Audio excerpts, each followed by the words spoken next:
Le titre de ce livre, c'est Les paraboles de notre Seigneur Jésus-Christ. Nous entrons présentement dans la 39e partie de ce livre. Il est écrit par le bien-aimé frère Christian Brandt, chapitre 4, suite.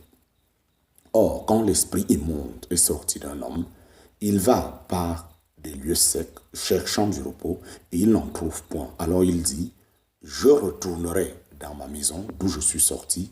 Et y étant venu, il la trouve vide, balayée et ornée. Alors il va et prend avec lui 7 autres esprits plus méchants que lui-même. Et étant entrés, ils habitent là. Et la dernière condition de cet homme, là, est pire que la première. Ainsi en sera-t-il aussi de cette génération méchante. En parenthèse, Matthieu chapitre 12, versets 43 à 45. Toutefois, le Seigneur n'a pas prononcé cette parabole directement à la suite d'un miracle opéré par lui, comme dans le cas des 2 autres paraboles de ce chapitre. En parenthèse, la brebis dans la fosse et la maison de l'homme fort. Ces 2 dernières servaient à expliquer la signification de ces miracles. Ici, il s'agit du contraire de la demande d'une méchante génération de voir un signe. Le Seigneur n'avait-il pas fait le miracle remarquable de la guérison du démoniaque, et les pharisiens ne l'avaient-ils pas attribué au diable? Au lieu de croire, ils demandaient encore un autre signe. On s'étonne comment, après tous les miracles puissants opérés par le Seigneur, il pouvait encore avoir l'audace de dire, « Maître, nous désirons voir un signe de ta part. » En parenthèse, Matthieu chapitre 12, verset 38. Chapitre 4, petit 6 sous 1. Chapitre 4, petit 6 sous 1. 2 signes solennels convaincus ou jugés. 2 signes solennels convaincus ou jugés. N'avait-il pas assez vu de signes et de miracles? À cet égard, il est peut-être instructif de remarquer que non moins de 33 miracles du Seigneur sur les 46 qui sont rapportés ont eu lieu en Galilée. Non, aucun signe supplémentaire ne les convaincrait. C'est pour cela que le Seigneur leur donna 1 ou 2 signes appropriés pour les juger. Mais lui, répondant, leur dit, une génération méchante et adultère recherche un signe. Il ne lui sera pas donné de signe si ce n'est le signe de Jonas le prophète. Car, comme Jonas fut dans le ventre du cétacé 3 jours et 3 nuits, ainsi le Fils de l'homme sera 3 jours et 3 nuits dans le sein de la terre. Des hommes de Ninive se lèveront au jour. Des hommes de Ninive se lèveront au jugement avec cette génération et la condamneront, car ils se sont repentis à la prédication de Jonas. Et voici, il y a ici plus que Jonas. En parenthèse, Matthieu chapitre 12, versets 39 à 41. C'était le premier signe. Jonas fut le premier et le seul prophète à être envoyé aux nations avec un message de la part de Dieu. Mais avant de remplir correctement sa mission, il dut symboliquement passer par la mort et la résurrection. De la même manière, le Fils de l'homme passerait lui aussi par la mort, et en tant que ressuscité dans les morts, il apporterait aux nations la bonne nouvelle de la grâce de Dieu. Mais si le Messie était retranché, quelle espérance resterait-il pour cette génération méchante et adultère? Le fait que les hommes de Ninive aient prêté l'oreille au message du prophète et se soit incliné devant lui renforcerait d'autant plus le jugement solennel des hommes d'Israël, puisque ceux-ci rejetaient le message d'un plus grand que Jonas. En outre, il y avait encore un deuxième signe, pour ainsi dire, la force d'attraction de la sagesse de Salomon sur la reine de Séba. Une reine du roi se lèvera au jugement avec cette génération et la condamnera, car elle vint des bouts de la terre pour entendre la sagesse de Salomon. Et voici, il y a ici plus que Salomon. En parenthèse, Matthieu chapitre 12, verset 42. La gloire de cette sagesse, en parenthèse, voit 1 Roi chapitre 10, avait suscité dans son cœur quelque chose d'encore plus précieux que la repentance des Ninivites. Elle l'avait amené en présence du grand roi. Et quel en avait été le résultat? Tous les désirs de son cœur furent plus que satisfaits. Et qu'en est-il? Et qu'en était-il? Et qu'en était-il maintenant? Quelqu'un d'incomparablement plus grand que Salomon était au milieu de son peuple et ils avaient le privilège d'être en sa présence.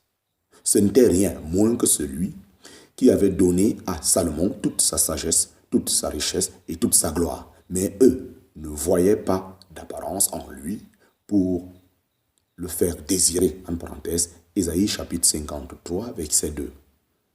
Combien le cœur de notre Seigneur a dû être remué par tout cela. Une tristesse profonde semble accompagner ces paroles graves du Seigneur quand il se met à parler du sort futur de cette génération, la nation juive. Chapitre 4, petit 6 sous 2. Chapitre 4, petit 6 sous 2. L'idolâtrie. Sur ces entrefaites, il décrit d'abord leur état actuel dans la parabole de l'esprit immonde.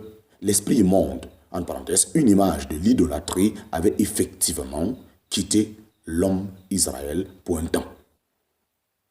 Il semble que parmi tous les efforts de Satan pour éloigner les hommes de Dieu, l'idolâtrie ait été la forme de mal ayant le mieux réussi. L'Écriture sainte ne mentionne pas l'idolâtrie avant le déluge. À cette époque, le diable se servait des passions sans frein de l'homme, comme les premières pages de la Bible en donnent un aperçu. Une fois l'épée de la justice mise entre les mains de Noé et de ses fils, la violence physique fut certes enrayée, mais le mal moral continue son cours sans retenue. Et comme les hommes n'avaient pas de sens moral pour garder la connaissance du vrai Dieu, en parenthèse, Romains chapitre 1, verset 28, et qu'ils avaient quand même besoin d'un Dieu quel qu'il soit, ils se firent leur propre Dieu sous la direction de Satan.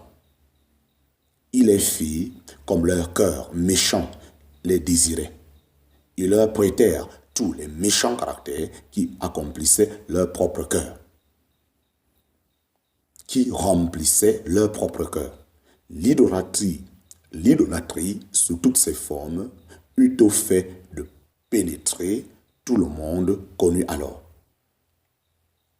Dans sa grâce, Dieu choisit Abraham, le fit sortir de l'idolâtrie. Il allait devenir le père des croyants, mais l'esprit immonde, dans toute son efficacité pernicieuse, n'épargna pas la race élue. L'Écriture nous montre que la maison même de Jacob avait toléré l'idolâtrie. Et pendant la traversée du désert, le peuple s'y livra, et même sous le règne du roi le plus sage, elle fut maintenue. Enfin, Manassé, roi de Juda et fils du pieux Ézéchias, fit pire que tous ceux qui avaient été avant lui. Il suffit de lire l'histoire de ces actes abominables en 2 Rois chapitre 21. Dieu prononça alors finalement le jugement sur Jérusalem et la ville ne tarda pas à être écœurée comme on écume un plat, en parenthèse, 2 Rois chapitre 21, verset 13. Les fils de Juda furent chassés en tant qu'héritage l'Éternel et furent livrés en la main de leurs ennemis et emmenés en captivité à Babylone. Depuis ce temps jusqu'à maintenant, on n'a pu trouver d'idolâtrie parmi les Juifs. C'est ce que le Seigneur veut exprimer en disant que l'esprit immonde est sorti de cet homme. Il avait balayé et orné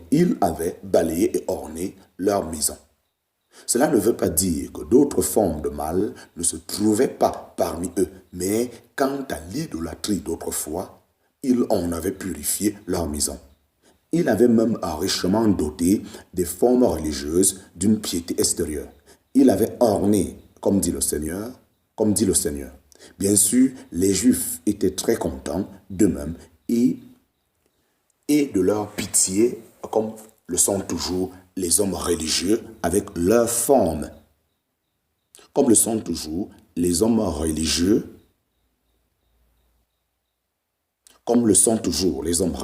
avec leur forme vide.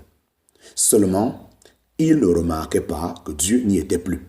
Et quand il revint encore une fois vers eux dans la personne de son Fils Jésus-Christ, ils le rejetèrent. La conséquence en était désormais l'imminence de la rupture avec eux. Se doutait-il un peu de ce que cela signifiait pour le présent et pour le futur proche et lointain? Le Seigneur lève ici un peu le voile et laisse voir à eux et à nous des choses qui font frissonner. L'esprit immonde traverserait des lieux secs, chercherait du repos, mais n'en trouverait pas. Il avait besoin d'un lieu pour s'installer. Oui, il avait besoin d'une maison, telle que le peuple juif, balayée et ornée avec une profession de Dieu, avec beaucoup de piété extérieure, mais en réalité sans Dieu. Tel était le terrain fertile, la maison appropriée pour qu'il s'y déploie.